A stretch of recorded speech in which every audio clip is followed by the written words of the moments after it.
and she is a very, very seasoned writer.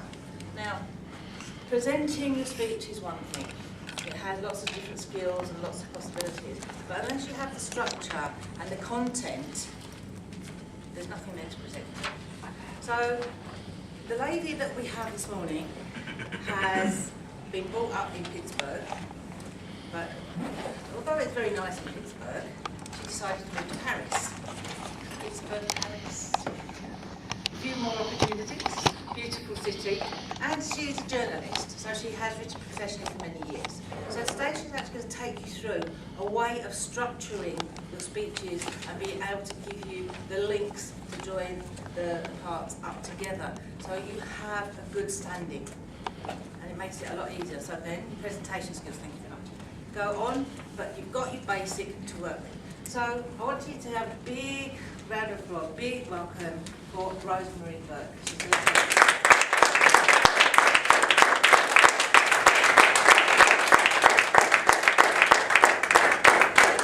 Thank you very much, Linda, for that perfect pitch. As a person from Pittsburgh going to Paris, I know a little bit about alliteration. And Kalimera. Kalimera. Good morning, Toasties, new friends and old. And we'll talk about friends today and how to cultivate 4 new writing friends. After a weekend of pathos, logos, ethos, and maybe a little arrows, you're probably wondering, what more can you learn? I kind of felt that way myself a couple of years ago. I know about words. As Linda said, I'm a published writer. I've written hundreds of articles for major U.S. newspapers and magazines. I'm a published poet, even. Director of the Paris Writers' Workshop. I was like, okay, enough of these books about writing. Okay, I'm just going to focus on doing.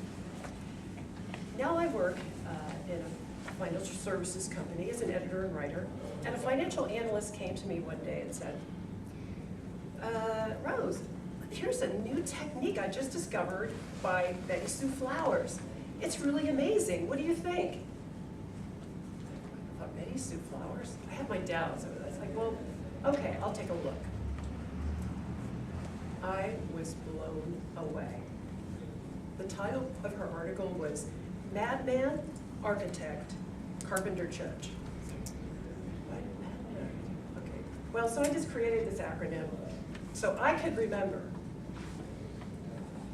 4 new friends that can help your writing. So, you know, this wasn't a book that I'd never finished. It wasn't hundreds of writing exercises. It was just a 1,000-word essay about cures for problems that all writers face. Has anybody here heard of writer's block? Writer's block, raise your hand. Oh, how many suffer from writer's block from time to time? Okay. Since you're familiar with writer's block, could you tell me what that is for the rest of the audience, for people who may not know? You go and sit behind my computer in this case, and you're going to write to make that empty page full, and it's not happening. That's basically what it is. Nothing's happening. Thank you. Great explanation. Some people have suffered, some writers have suffered from writer's block for years. Taken years to get unstuck. Now, if you don't suffer from writer's block, and it's really not one of my problems, I can just sit down and I can write. You know, I think, okay, you've got a speech the next day, okay, I'll sit down and write that and deliver it. And it's good, but after I give it, I think, oh my goodness, that could have been so much better. I'm suffering from writer's remorse. Another common problem, writer's remorse. And in the week after I give the speech, so many great ideas come to mind. I would really like the ideas to come before I write, not after. So I'm sharing with you today this method that I hope will cure writer's block, writer's remorse, and maybe even a few other things that we'll talk about later. So what we'll do here now today is take 10 minutes to explain the technique, do a collective exercise together using 4 volunteers from the audience. And then we'll wrap it up with some tips and questions. Any questions so far? Some of you are still kind of wondering. Okay, we'll lead you through. Okay, can we have our 4 volunteers, please? Now you'll be madman, carpenter, architect, and judge. Now could I have a volunteer for madman? Oh wait, oh no, she's up here already. Okay. Margie. Thank you, Margie. Now I have some. I'm the bad man. It just spoke to me. I'm always the man. I associate the madman with orange. I think it's kind of crazy. For me, it's a crazy color. I'm wearing this today. This is the first thing I ever bought that's orange. I'm wearing these, but I want to cultivate my inner madman. So I'm going to give you an orange marker, and you'll be using some of it later. I'll have you stand actually here, right here. Give these people some space. And now I need architects in the audience. And you mean real architects? I don't know, real architects. I'm more of a man. I think you're feeling like an architect. So Today I'll be the architect. And what's your name? Peter. Peter, nice to meet you. You need to wear something that's a little more sober. I'm afraid so. Yeah. You seem like a sober kind of guy. More used to the madman.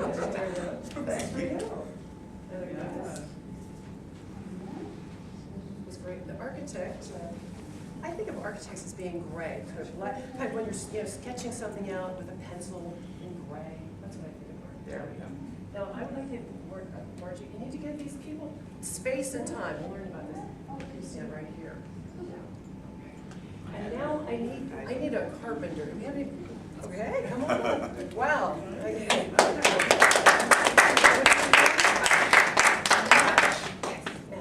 Okay, I have a T-shirt for you too. Now, carpenters, I associate carpenters with blue.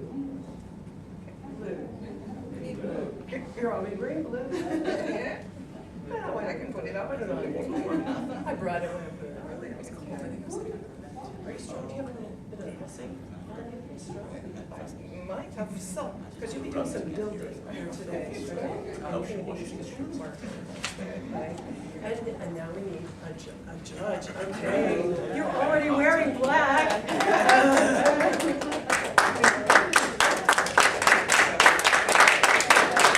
I'll wear it anyway. Oh, okay. Since I brought it. I want to be part of my team. You need to, you have to remember this, judge needs to stay away from these other people.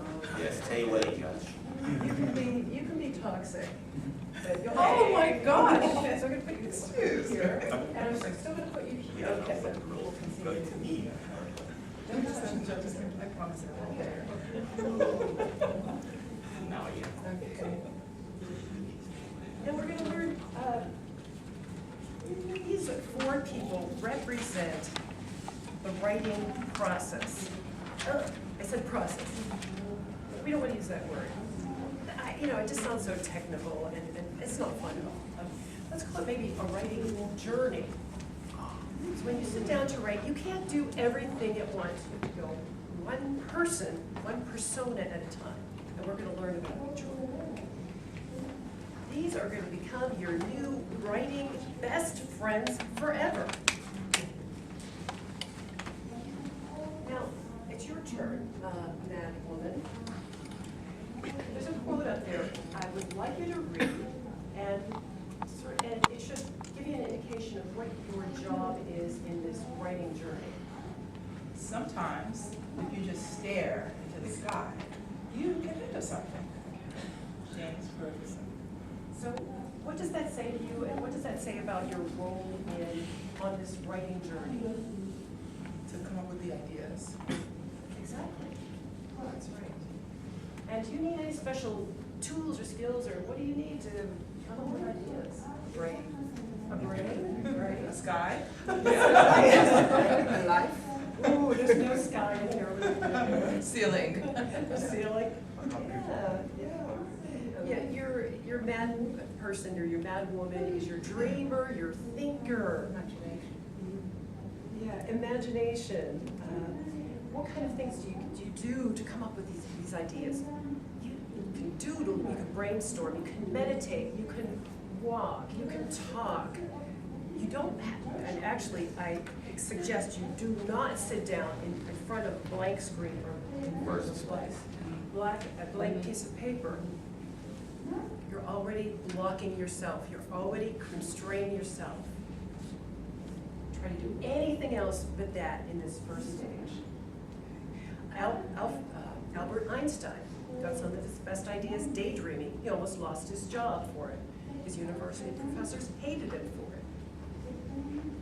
He carried out his thought experiments. You can do that too.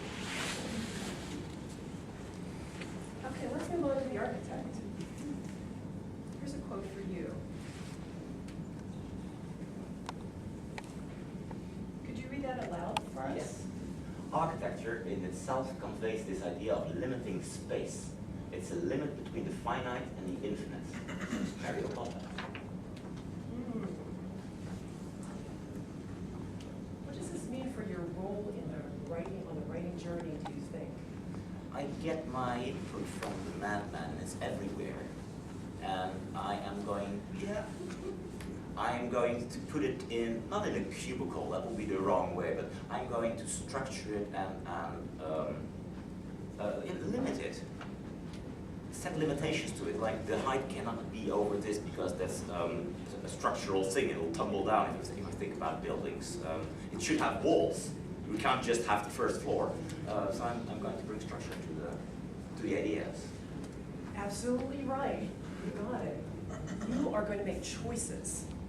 When that woman, she's just going to be all over the place, overflowing with ideas, boundless, infinite. But we're writing, okay. But we're writing a speech, right? And a speech has, and if you're drawing it with your hands, has a structure. I like to think of it, for me, a 7-minute speech is 500 to 700 words. That's how I think as a journalist. I think of how many words I have to write. Okay, we can even break it down from there. That's just 10 paragraphs of 50 words each. You can break it down further from there. 2 paragraphs for your introduction, 6 for your body, 2 for your close. That's all you have to do. You really don't want to do anything. You really can't do it much more. And your body, you can even go further for this is a classic speech. Of course you can do some kind of innovative speech, but for your classic speech, the body will have 3 points, just 3 points. So the architect's job is to find that introduction, those 3 points, and a conclusion out of these infinite number of ideas that you've been given. It's kind of sad though to throw away all these ideas. Are you really throwing them away? No, you can save them for the next speech, and the next one, and the next one. Maybe you have enough stuff to get yourself through your competent communicator manual. Let's try. The carpenter. Did you read this quote and tell me how big your job is? One has to know his tools so he doesn't work against himself. Great demonstration but still great. One has to know his tools so he doesn't work against himself. So you're a carpenter. I think your role is in writing. His tools. What kind of tools do you, when you're a carpenter, what kind of tools do you have? Chisel, a hammer, Yeah. nails, And what do you build with? What do you use to build with? the material, Yeah, whether it's wood Yeah. or steel, metal. Now your hammer is one of your tools, right? And you have to know your tool. And what would this have to do with writing? What kind of tools? Well, for me, it might be a computer, it might be a pen. Right. Every other resource is not even the internet. Not the internet. Yeah. For me, yeah, I think you're talking a little bit more about the machine.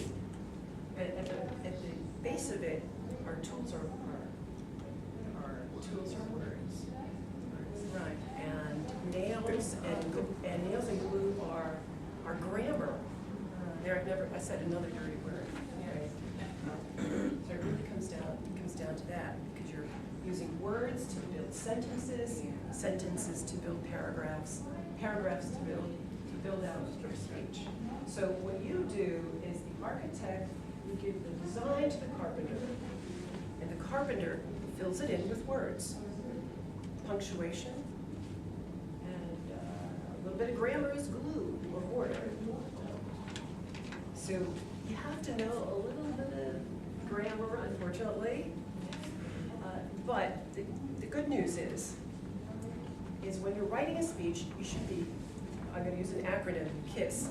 You need to keep it simple, stupid. Don't want to be ignorant here, but yeah.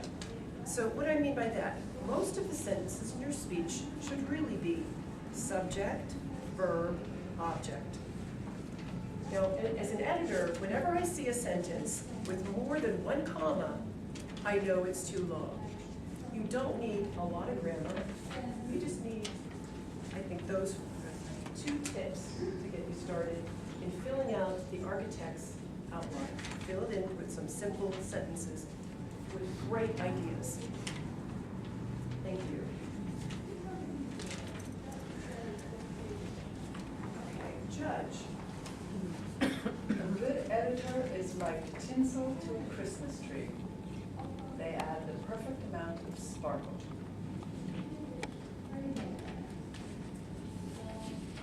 So that would be, for me, it would have to do also with the flow of the speech and the design, sort of putting the little touches on it and making sure that they're in the right place and they're having the right impact. Yeah. Exactly. I picked this quote because often as a judge we're very negative about our work. We might even tear up the speech and throw it in the wastebasket. That's pretty toxic. What we need to do as a judge is be more like a Toastmaster evaluator with our own work. We pick out, we say, oh, this could use some improvement. Oh, this is really good. So as a judge, you're looking for all the errors in the speech, but you're also looking where you can add value, where you can add sparkle, where you can improve the text.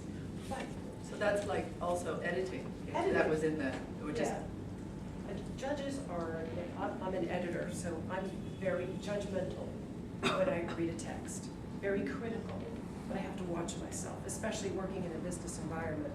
I can't just hand back a piece of editing to an analyst and say, oh, here you go. It was pretty terrible. I need to, for every sentence that I delete and say, oh, this is not working, I need to offer one that does work. I need to try to read that person's mind and say, what were they trying to get across here? How can I say that better? How can I make this work? So the judge wears black, and they have to watch out because they can be very toxic. But what they really want to do is add that sparkle. So you've met your new writing best friends forever. Let's give them a hand. I'm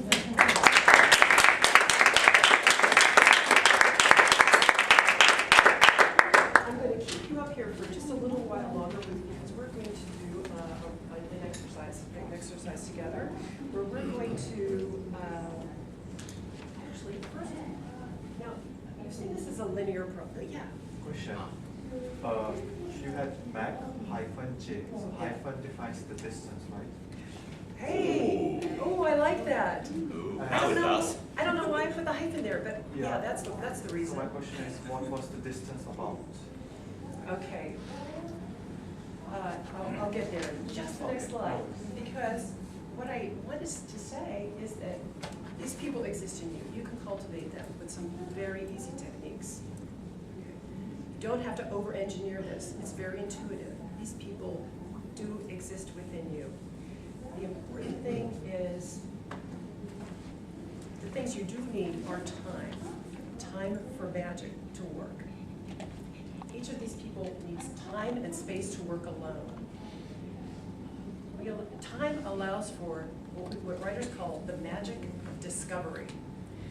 When you're writing, sometimes don't you really think, oh, other things come to mind when you're writing? But if you're not stressed, if you have a very tight deadline, these ideas are not going to come to mind. Time allows discovery for ideas, original insights. The thing is that, what about a speech? I recommend that you give a day to each character, with a little buffer in between, so let's say a week. And you'll need another week, though, to work on the delivery, because a speech is not just about the writing content, it's about how you deliver it. But this is not entirely a linear process.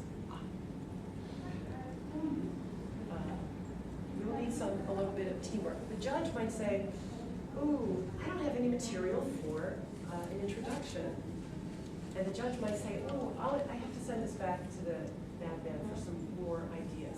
But you need to, but if the judge starts working with the madman on that first day, way too early, that's writer's block.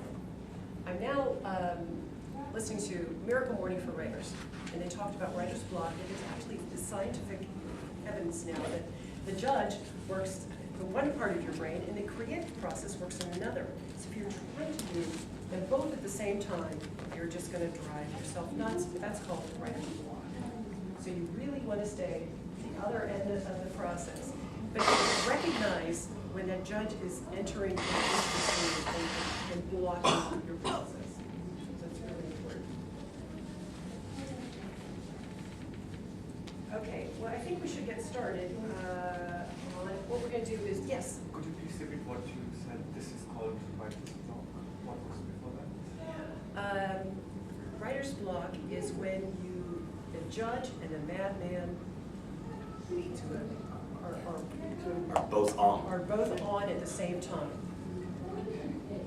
Idea, rejection. Idea, no. Yeah. And this is why you're sitting in front of that blank page, not writing anything, because every idea that comes to mind, you say, no, that's awful. I can't do that. This is, and then you have this process where you can say, putting down the idea and rejecting it right away. You want to let those ideas flow for a while, at least a day, and give the judge, allow the judge to do their job. They're really going to do their job for you, but later on in the process. Can I ask one more question? This is for the average speech. Sometimes you need to research. Where is the research fitting into this process? It's still in the idea stage. So let's get started. What we're going to do is try to come up with a first line of a speech in just under 10 minutes. So what we're going to do is I would like the madman, with the help of the audience, just to come up with just a subject of a speech, one idea that you want to talk about. Yeah. Tracy, does anything come to mind? Just a subject. Margie. I'm sorry, Margie. Pardon? Orange. You're blue. Yeah. You come later. Green. Exercising. Come to mind. Recall, how to recall. Something more general, something more crazy, something. Dancing. Dancing. There we go. Right big. Did you need a bigger? That's why I was giving it this. That doesn't work.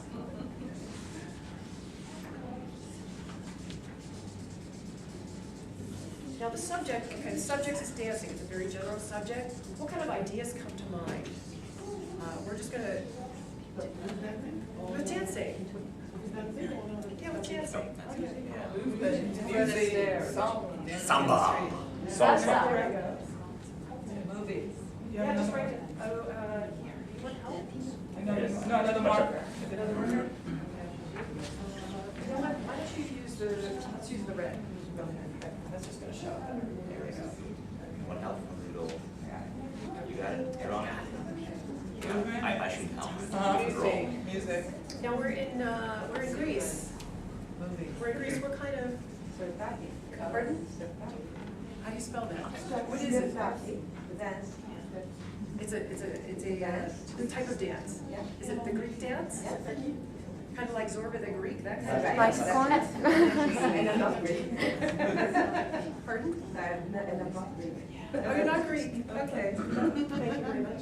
Zorba the Greek. Yes. Now here you want to use here's some tips. You want to use all of your senses. Smell. Sweat. Sweat. Emotion. First thing that comes to mind. Feet. What about the sense of hearing? Tinnitus. I like it, but it is. Connection. Breathing. Music. Partners. What about Exhaust. your eyes? What comes to mind with your eyes? Eye contact. Attraction. Sore feet. Unity. What about persons, places, things have to do with dance? Dress. Pole, that's all. Dress. Dress. Yeah. Gown. Twirly dress. Rage. High heels, tap shoes, ballet shoes. What? I'm sorry? Yeah? These wooden dance floors. Tap. Yes. Gene Kelly is my favorite. DJ. DJs. Hip hop. Salsa. Choir. Choir.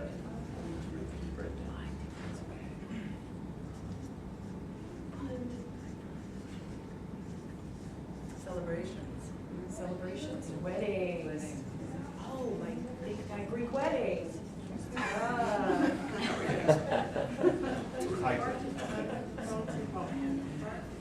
That was last night. Gala.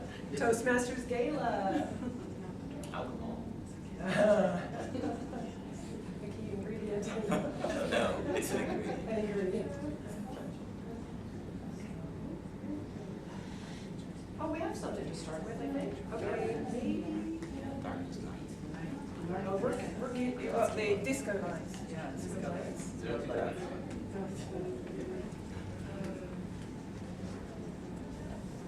Peace of mind. What about animals, vegetables, minerals? I'm just giving you ways to kind of brainstorm. Meditation. Depends on how to do it. Not all loud. These dancing bears they have. Music. Yoga. Yoga can even be done in a dance. Zumba. Zumba.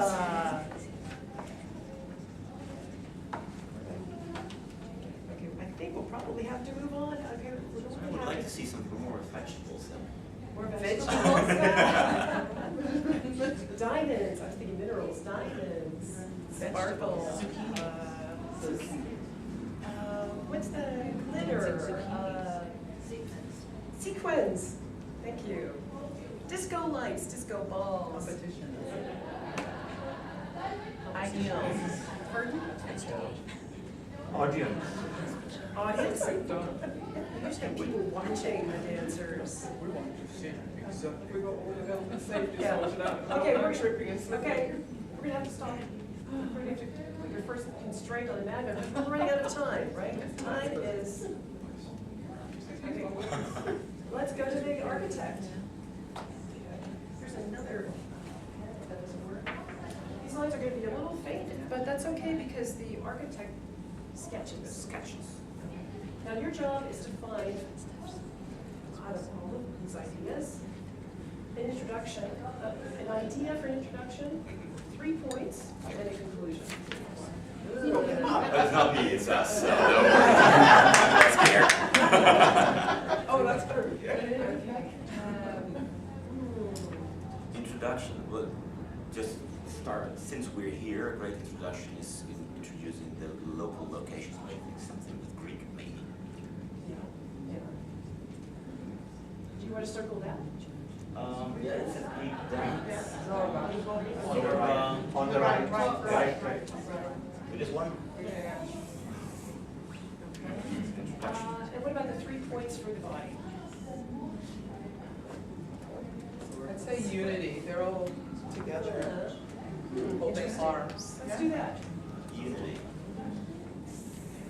Want to put a 1 on there, or? Yeah, exactly. Or a 2 or a 3, we don't know Right, yet. right, okay. Zorba. I think music needs to come in. Yeah. Where's music? There's music.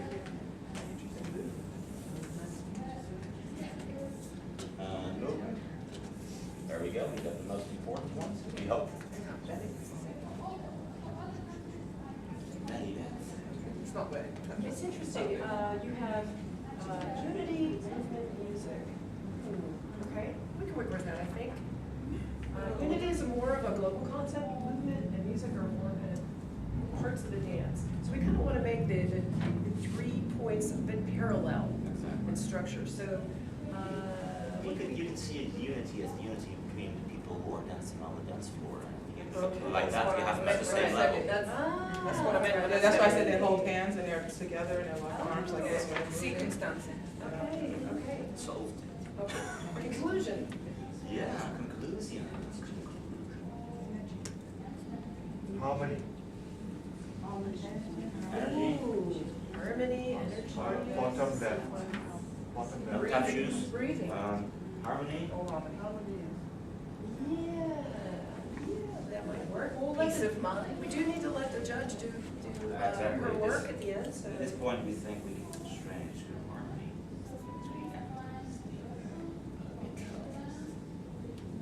Okay, now the carpenter. Oh, here's where you Got the come hot in. task. We've got the hot task. I would like you to come up with a first line, maybe pass this bit down here. A first line to the speech. Maybe for the, yeah. The first line is going to have to do with. Wait, that's, he says that's, Yeah. he chose not as intro. Yeah, first line to the speech, yeah. Okay, let's help her out. Okay, think while I think. Okay, yeah. Yes, Marta. Setaki is a Greek dance where many people are dancing together. Ah, okay. Because it's in a row, it's in a circle, so they. How about, I like this idea, Sitaki is a metaphor for life. What about- Right. I was gonna go a little more general. That's a click. Bringing Like people together, what you said making now. good decisions. So that you said something and it's like a cliffhanger. Okay, what comes next? Well, that's what Why- the rest, why- that would be the rest of your speech. Yeah. And I'm gonna tell you why. What about come dance with me?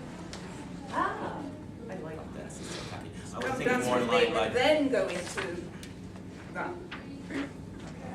I was thinking of referring back to yesterday evening when all the Greeks got together and danced the Sirtaki. So start with, I don't know the sentence yet, but start with a sentence that's partially a commonly shared experience. Yesterday, the Gesture. Yeah. That would be a good idea. Well, that's a wonderful thought, to start with a question. Didn't we have a wonderful time last night? Dancing the? So that's Or, what a wonderful time. What a wonderful time we had last night. Or, when in Greece, dance like the Greece. Great carpenter. when in Dance Greece, like the Greeks. when in Greece, do like the Greeks. When Dance in like the Greek, Greeks. when in Greece, Greece dance like like the the Greeks. Greeks. You know, I just love how this worked. We worked with these ideas. Now, the judge, did you notice what the judge did not do? She was restraining herself. think. She didn't say, I don't like those ideas. She said, what if we did this? And we're like, oh, okay. We didn't shut down. We kept thinking, right? I really appreciated how they jumped in. Thank you. You got the comma. Very good. Get the comma out for sure. Just one comma, not two. Okay, now, I think the judge is going to have an easy time with it, because the judge actually came up with it. Is there a way we can, okay, then young No, They did. No, the architect did. The architect. I will defer to the architect in this moment because it was a brilliant idea. And now, let's move on. You allowed for that. You allowed for that idea. You made creative room for this idea. Yeah. Okay. Now, it's your turn, Judge. The carpenter is finished building the sentence. You're going to come, you're on the supervisor of this construction crew. You're going to come in and check that sentence and make sure it works, that it's properly built, and that it's going to make it a great beginning of a speech. Is there any way, what do you think? So once again, I might suggest, with your help, what do you think if we turn this in to some form of question or some form of sentence that's going to draw the audience and bring their mind into the field of action, feeling like they're going to participate in what's coming next, and it's not just going to be talking about what it's like to be in Greece and moving like the Greeks. But, so I might suggest, Okay, 10 seconds or less. Audience help.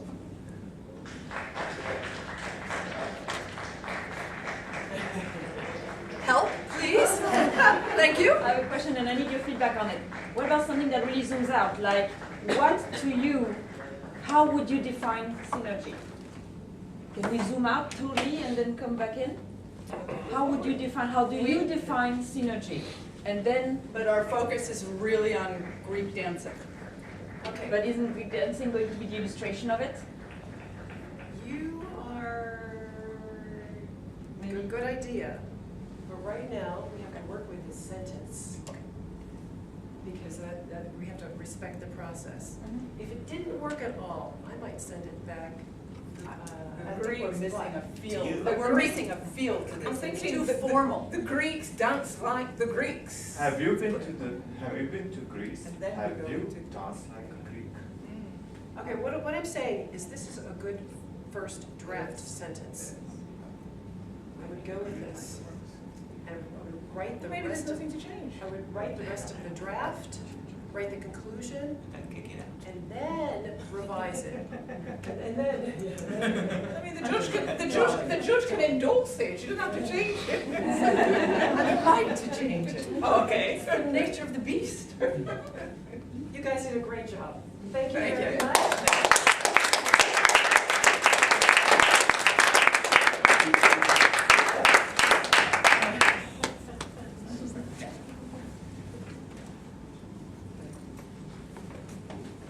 So it's time to sum up. I've introduced you to 4 new best friends who can change your writing life. Give each one time and space to do their job properly. 1 per day at least if you're working on a speech. Keep away the judge until you're done drafting, until you're done, and the carpenter is done drafting your speech. It can always be revised, as we've seen. Allow time, especially time for the magic of discovery, so you can come up with new ideas. You don't want to be under pressure. This is actually the secret. This is not just a speech writing technique, or even just a writing technique. This is actually the creative process at work. As speech writers, creators,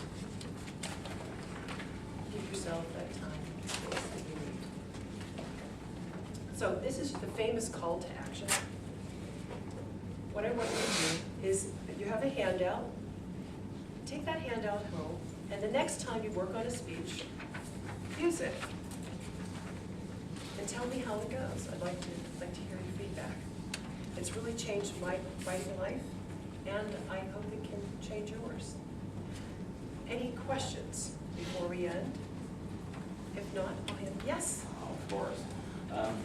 I've been in the process of writing a district speech, Yeah. and at every level it changes, so it might be nice to reflect on how a speech that's been at the club or the division or whatever level it has been, how you bring it with this team to a next level. Because the speech that I remember now that eventually won the district, the final speech, I don't think it had a single sentence from the club speech. It was, and even the theme, everything changed. So how do you go from to perfection Right. in later stages with this team? Yeah, it's a linear, when you go for that first draft, it's pretty much a linear Yeah. process. But you might need to go back again, circle back again and again. It's called revision.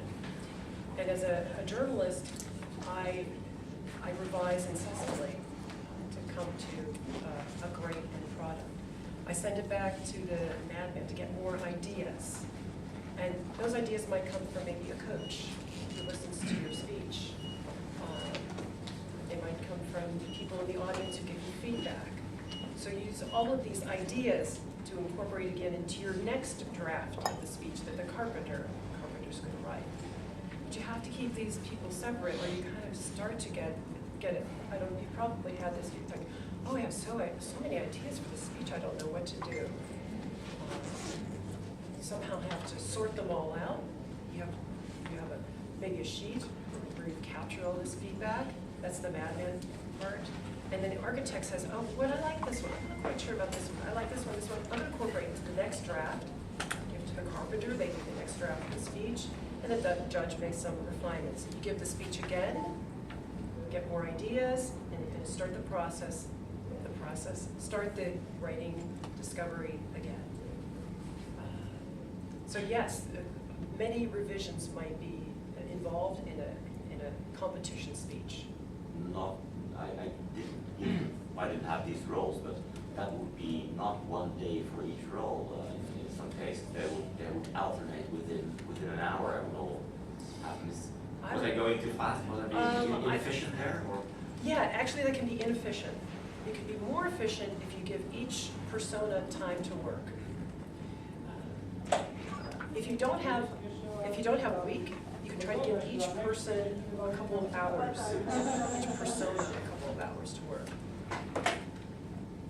Let me answer your question. But it becomes more efficient when you're going back and forth, and I start getting a headache actually. I'm just, kind of schizophrenic, right? Okay. Yes. When is enough with the revisions? Besides, okay, I'm out of time. Like, how do you know you've stopped? You can now practice what you've done instead of keep looping back. Right. How do you know when it's done? That takes, yeah. One of the things that I've noticed in that process is that when I start practicing it is when I can hear if I'm done or if I need to reshape it in a way. That's because you've stepped back. You've actually stepped out of the writing process, and you've taken on a different persona, person that's delivering the speech. So that way you've created distance again, some time and space away from these other characters. So you can look at your work, objectively, with less of the judge in there. For me, the right moment when you start to can go out with the speak and trying to rehearse it is when the judge has no more severe suggestions to take. So The judge never shuts up. Yeah, maybe. I think Neither this does is the madman. I think this is true. Artists sometimes say, when is a painting finished? Well, when it says it's finished.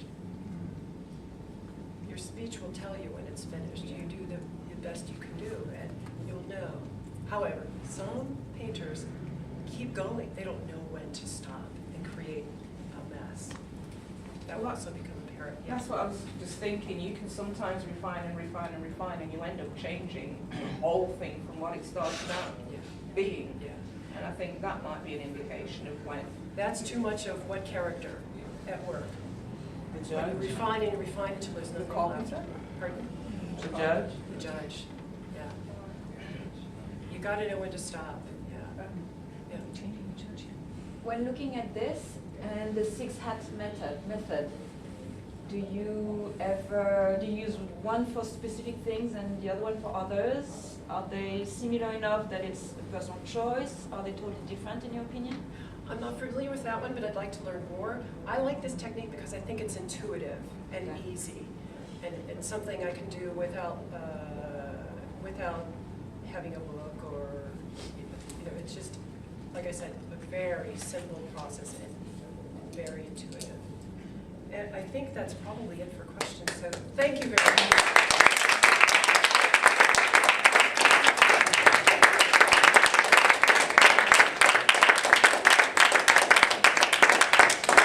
Ladies and gentlemen, I'm really sorry to have to cut you here, but obviously we have another presentation afterwards. That was a brilliant presentation by Rosemary, so thank you very much for that. And she's going to be around, so if you have other questions that are burning, I don't want to cut you off, but you can have a chat to her later. But like always, in Toastmaster form, we have a certificate and a thank you as well. So thank you so much for your time.